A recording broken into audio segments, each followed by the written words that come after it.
Olá, caro aluno, seja bem-vindo à videoaula do tema Distribuição de frequências por intervalo e por pontos. Ao final de seus estudos, esperamos que você entenda como é realizada a distribuição de dados por intervalos e por pontos. Vamos lá?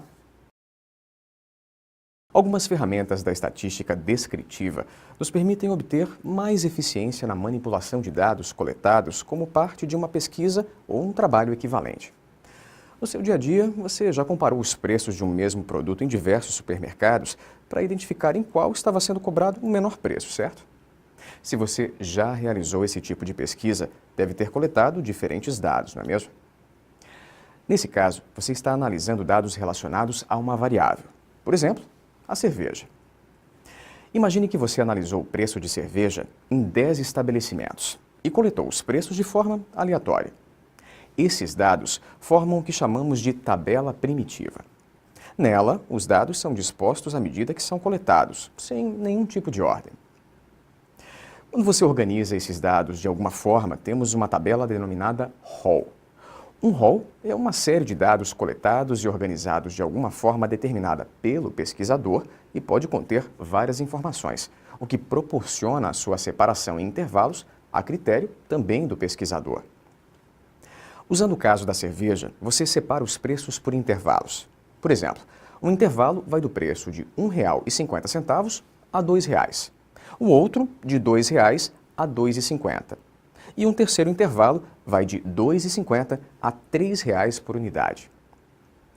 Esses dados, quando colocados nesses intervalos, formam a chamada tabela de distribuição de frequências. A frequência de uma série de dados em uma variável simboliza o número de vezes que esses dados são verificados em toda a série. Por exemplo, se você coletou o preço da cerveja em 20 estabelecimentos e em 4 deles encontrou preços entre R$ 2,50 e R$ 3,00, logo, a frequência dessa faixa de preço é 4.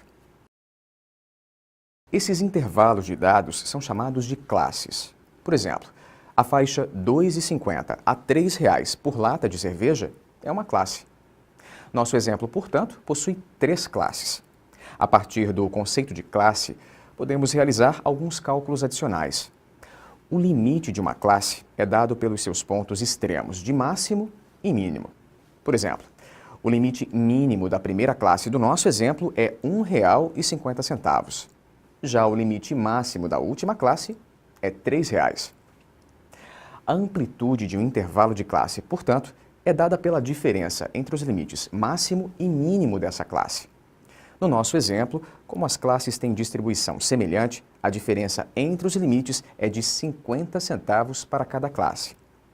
No entanto, quando falamos de amplitude total da frequência de dados, estamos falando de todas as classes reunidas.